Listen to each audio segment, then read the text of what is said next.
The following program is brought to you by Twilight Design Studio.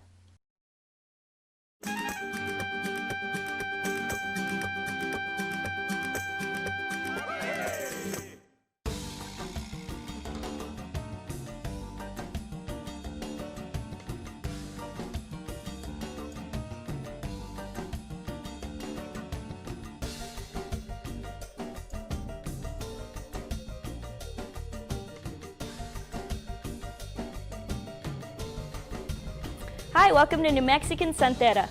I'm your host, Sean Wellesley Delgado, and I'm a fifth-generation Spanish colonial artisan. I come from a long line of Spanish colonial artisans. Most of my family are tinsmiths. My brother's a fifth-generation tinsmith, and we're very proud of the work he's been doing. He's been encouraging me to get back into the Spanish colonial arts, specifically in the craft of Retablo painting, or iconographic paintings on wood, and that's what this show will be about.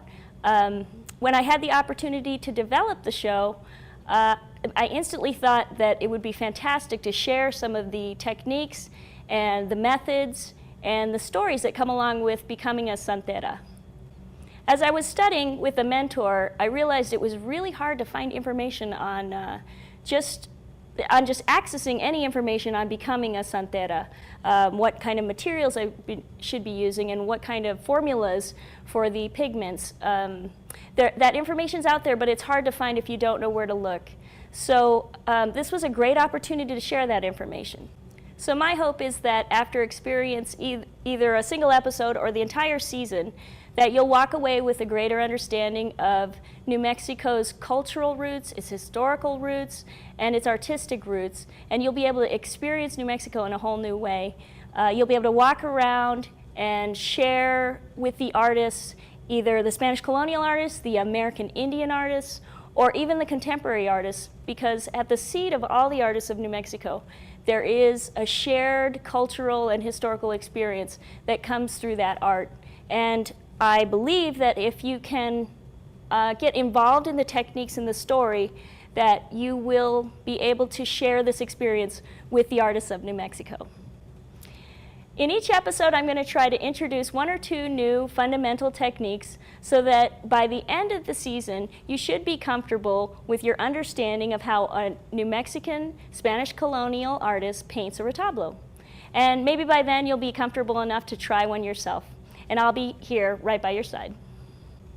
In today's episode, we're going to cover board selection, board preparation, and if we have time, we're going to cover making traditional gesso and preparing the board with primer. Now, with board selection, we're going to be looking at the ideal characteristics for the wood. We're going to look at options for wood, what's traditional versus some contemporary options, and what I like to use and what I look for in a wood. We're also going to be covering cutting, what shapes we can cut, what tools we use to cut with, and we're also going to talk about sanding. Before we put the primer on, we need a nice clean surface to work with. And by the end of this episode, you'll have taken the first steps into learning the traditional Spanish colonial retablo art. There's a large variety of Spanish colonial crafts. We'll go ahead and scroll those on the screen so you can get a sense of the breadth of the arts. But they all share some things in common. And one of the things they share is that most of the objects are utilitarian but artistic. And I'll give you an example. This is a candlestick holder that my brother made. And every piece of this candlestick holder has a functional purpose. The finger hold, the wax catcher, and the candle holder itself. But it is also decorative, and I feel like that was part of what the artists were trying to express. They weren't just trying to make a utilitarian piece. They were trying to express something more by making it beautiful. The next thing they have in common is that they all reflect and absorb the cultural surroundings around them, the materials, the cultures, the colors. It all flows through this work, this body of work. They all sourced regional materials, so they were using what was available around them, the woods, the plants, the dyes, the pigments, the earth tones. Those are all the foundation of all of the Spanish colonial arts. And the last thing that they share is, at the heart of them, whether it's very literal or not, is there is some element of devotion or spirituality. Now let's take a moment to talk about why I'm here. I'm here to tell you about retablo painting.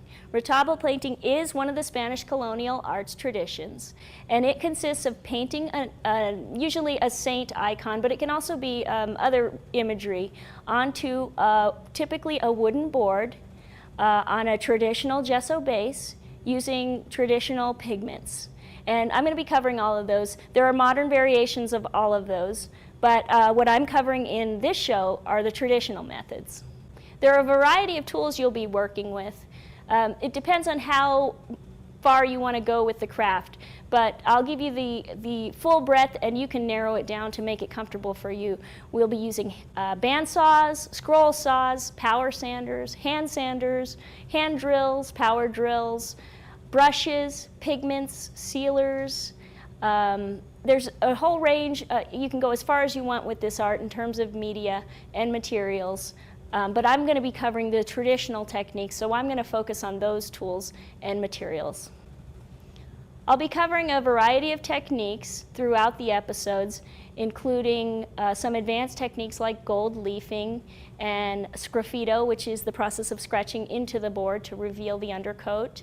We'll also be covering basic techniques like just basic brushwork, color blocking, color lifting, color washes, some things that you've probably learned in your basic art classes, but we'll be applying them to a new surface and a new topic. When I was studying with my mentor, Arlene Cisneros Sena, she said one thing that really made me pause and reconsider why I was pursuing becoming a Santera. And she said, becoming a Santera among all the other Spanish colonial arts is distinctive because you are literally translating religious imagery. And it is impossible to paint these images onto the boards without pausing to consider what you're painting. I love the stories, but they have become more than the stories. Every brushstroke is about just sitting and being with the saint, the story, and the faith, and everything that came before me and my family. And I feel very fortunate to have the opportunity. And I feel very fortunate to have the opportunity to share this story with you and to continue my own self-reflection on my faith and my spirituality through this beautiful and glorious art form. Okay, I've got my composure back, and I am so excited to take you outside and get started. Now that we've talked about all the basics, let's head to the shop. We're taking everything outside. We're going to be working with prepping our boards, and that's going to create some dust, and we're going to be also using some shop equipment, so it's just more convenient to do that outside. Let's talk about substrates. Traditionally, retablos are going to be on wood boards.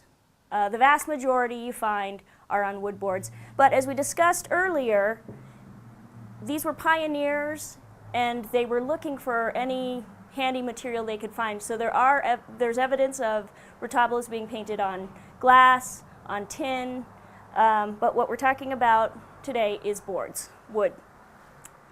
There are two directions when you're selecting your wood. There's the traditional selections. If you were, for example, trying to get into Spanish market, they're only going to approve locally grown woods, which includes pine and cottonwood. What I've got here is some pine, and there are some fantastic local resources where you can pick up pine for free. I got these two less than desirable trunks in the giveaway pile at my local big box hardware store. You can also purchase, of course, what they call 1x, which is 1 inch by various dimensions of wood in your lumber section. And these are very affordable. This ran a few bucks. And actually, let's talk about, if you are looking to select a larger board, some things you might want to look at are the knots. I don't mind knots in the center, but you don't want them loose. You don't want them popping out. I do try to get boards without knots on the edge because I don't want issues with those popping out as I work with the board. Some of them will have curve to it, and I actually like the curve because it tells someone this is a wood board, this is not masonite or some other man-made manipulated material. And some people don't like the curve, so that's just personal preference. What you're going to end up doing is cutting the board in a vertical dimension. Traditional retablos will always have the wood grain growing vertically, just as the tree would have. Now let's talk about some of this reclaimed wood. I found this great piece is actually a piece of a countertop. So these are compressed and glued pieces. This is not official and traditional, but I think it's going to make a beautiful retablo. It's going to have a lot of character to it when someone flips it over. This was actually the old number sign to my house when I purchased it. And it almost looks like a piece of driftwood the way it's been affected. But I love the texture of the grain, and some of that will actually come through when we gesso it. So I'm going to keep some of that, and I don't even mind the rough shape to it. We're going to move on to carving later, and one consideration when you're selecting your wood is that all of the wood will have different strengths and resistances to the carving. Pine is very soft and friendly to carving when it's new. As it ages, as with all the woods, they're going to harden up and they're going to be much more difficult to carve. So, for instance, this countertop that I really have come to love is not going to be amenable to carving because it is aged and it's compact. But it'll be great for just sanding and gessoing. So if you're going to try carving, stick with fresh selections of pine that are going to be soft, or other woods that might be soft. Stay away from poplar and some of the other harder woods.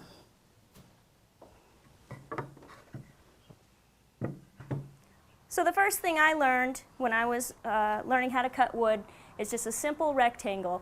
This will serve you very well, and you have endless options with this. So let's just do a simple straight cut. What I'm using today is a scroll saw.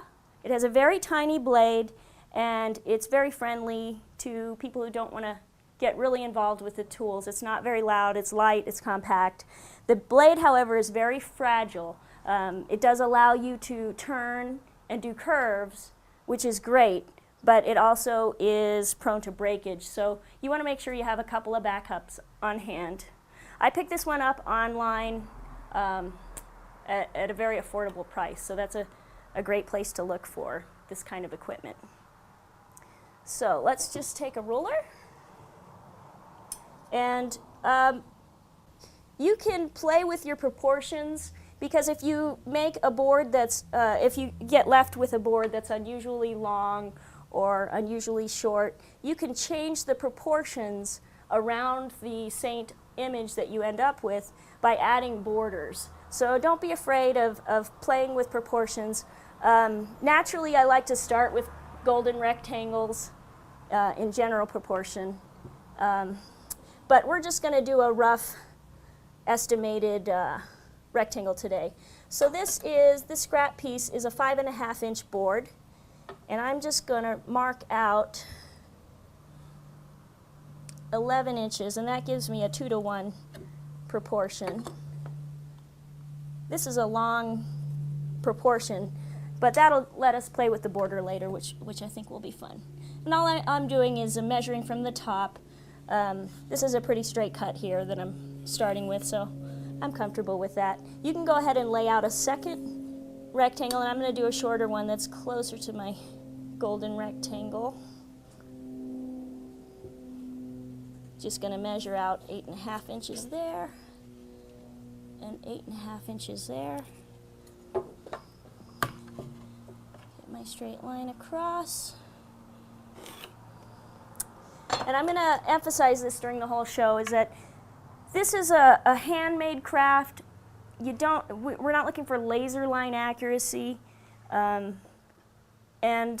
don't be afraid to make some mistakes. There's always some creative solutions, and sometimes those corners you draw yourself into will force you to make some fun directions that you wouldn't have gone through to normally.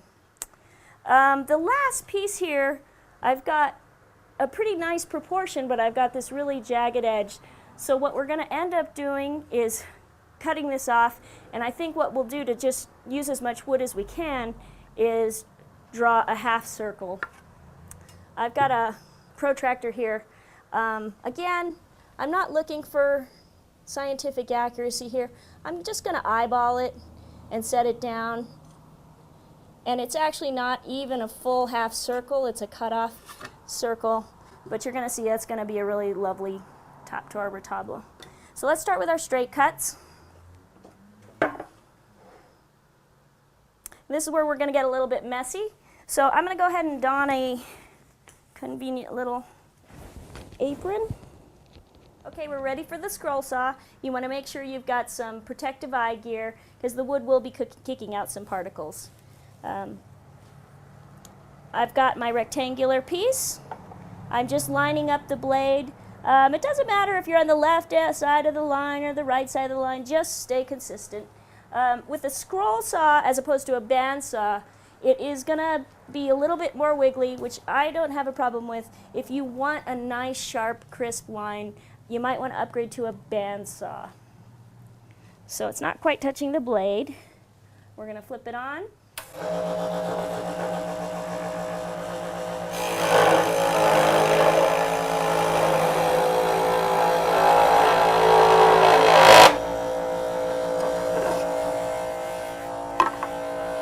So that completes our first cut. Looks good. And some things to keep in mind when you're working with the scroll saw or the band saw. You want to keep firm control of the board. You want to create downward pressure so you have good contact with your base. You want to push into it gently, but keep those fingers and those hands away from the blade. Basic toolmanship. So we're going to do our second straight cut.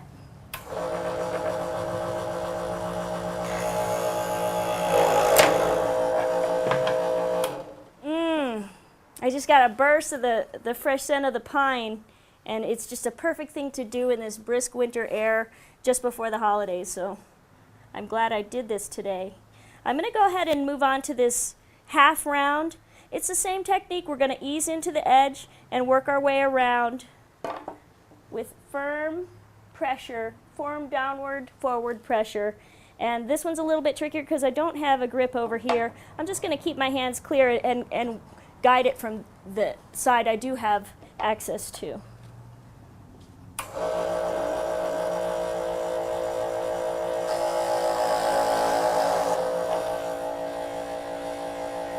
I am seeing some small undulations there. I'm not too concerned about those. Once we sand this and we gesso it, you won't even see those. And even if you do, I think they do add a little bit of handmade character to the board. Although I'd consider carving an advanced technique, I just want to touch on it today to introduce you to the tool so you can start to think about it. And as we get later on in the program, we'll go into more specifics about some options for carving. So I'll teach you the first thing I learned, which was a floral pattern. We've got our shouldered round here, and I'm going to just sketch in a 5-pointed flower. I'm just eyeballing this today. You can get as exact as you'd like with this. I'm finding the center point, and what I'm going to do is divide it up into 5 pie pieces, and I'm going to draw in a sketched half-round arch, and off of those pie pieces in the arch I'm going to draw in a half-round for each of those, and what I end up is 5 little stacked ice cream cones or teardrop shapes. This pattern is always seen with at least 5 leaves. Actually, you can do 3 leaves or 7 leaves, but it needs to be an odd number, and it's most commonly seen with 5. Now that we have this sketched in, there's 2 ways we can carve it. We can carve the negative space, or we can carve the ice cream cones. One will give you a convex flower, and the other one will give us a concave flower. Today we're going to do a concave flower. I find that a good starter shape. It's challenging, but it's also very fun. And what we're going to want to do is dig into the wood so that this ends up being our deepest portion of the carving. We want to leave these as ridges as much as we can, so we end up with a really nice texture to the flower. If you're not comfortable with that, you can just carve the whole thing out and then paint in the shading later. For tools, I've got some palm carving tools here. I just picked these up at my local hobby and craft store in the wood carving section. They were very affordable, and they've done the trick for what I need, but what you're paying for, if you went to a real wood shop, you would see these something that looks exactly like this for about 10 times the price. And here's what you're paying for.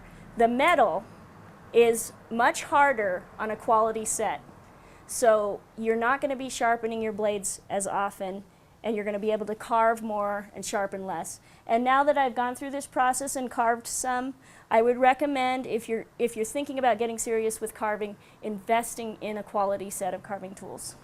I also like to have, I use an ice pick, but something sharp and pointy to just do some poking and prodding.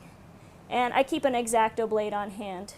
The three shapes I seem to use the most commonly are a curved, a straight, and a V shape. That seems to be the minimum. So I'm going to go ahead and just start carving. You want to make sure your board is whatever you're carving is 90 degrees away from you. Just keep rotating your board to change that angle. So I'm going to start with the center of one of the flowers. I'm going to dig in and out, down, away from me, and up. And I tend not to push across it because it's an easy way to lose control. If I'm pushing into it and then back up, I can retain a little bit more control and not be worried about skipping across my board and losing my shape.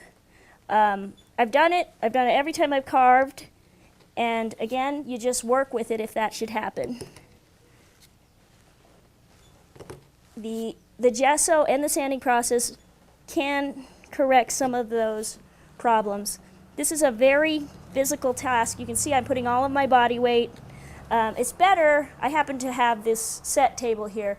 It's better if you can get a little bit lower so you can get your body on top of the carving tool to get some more leverage.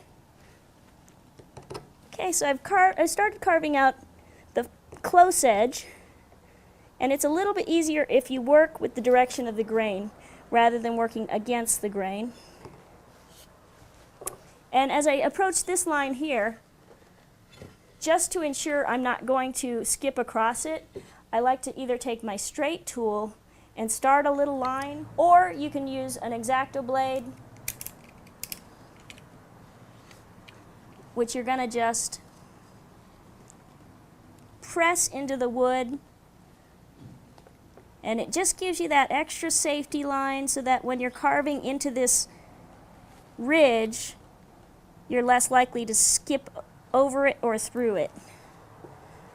So now I'm just going to work back and forth from left to right. There we go. You see I lifted out the little piece I had just cut.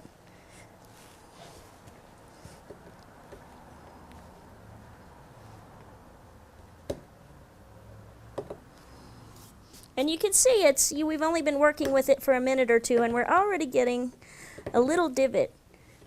But I hope just watching me do this, you can get an appreciation for the power that someone puts into one of these carvings. Some of them are so intricate.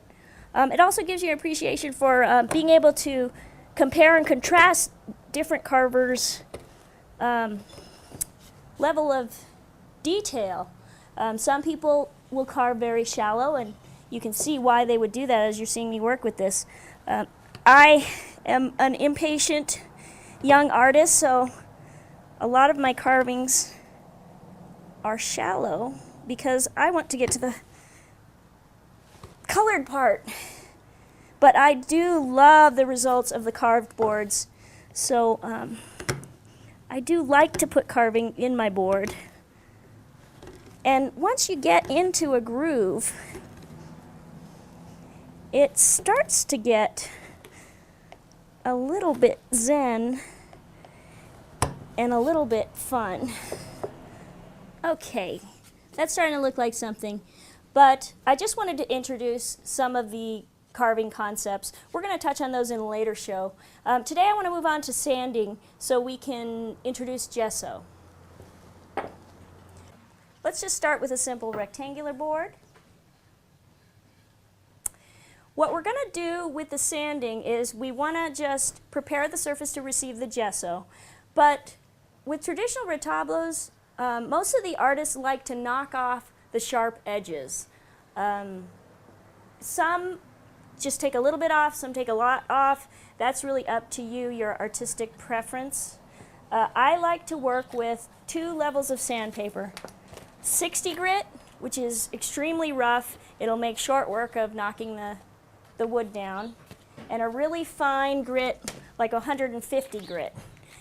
That's good for finishing, and it'll be good for touching up the gesso later. But right now, we're really only going to be working with 60 grit.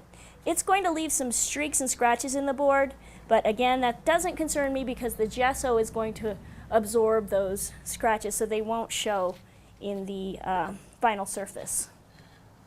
So I'm just going to set this on the edge, put my back into it, and take off the corners.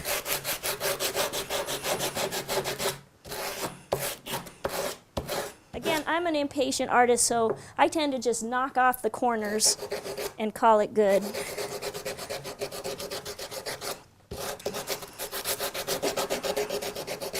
But you can see just a few strokes is already giving me a soft feel to my board, and that will get emphasized yet again when we add the gesso. Okay, that looks pretty good to me. We've knocked off all the corners. We've got a nice prepped board. So let's head back to the studio. I love those crisp winter days to work outside, but it's nice to be back in the studio. So let's talk about what we covered today. We introduced the whole season, what this show is all about, and we talked about what this show is going to cover. And we also went into some fundamental techniques today, including board selection and traditional gesso techniques, which we will be using throughout the series. So I hope you can refer back to this episode if you should need to.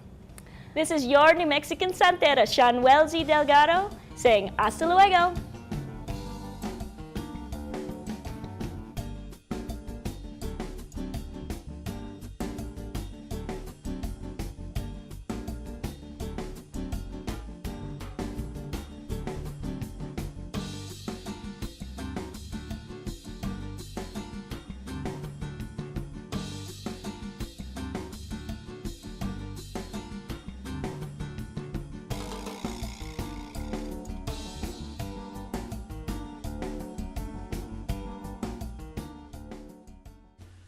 The preceding program was brought to you by a grant from Twilight Design Studio of Albuquerque. Twilight Design Studio provides local, full graphic design services from business cards to self-published books and a full range of internet marketing services for small businesses. Twilight Design Studio is a proud sponsor of programming on Comcast Channel 26 Encantada.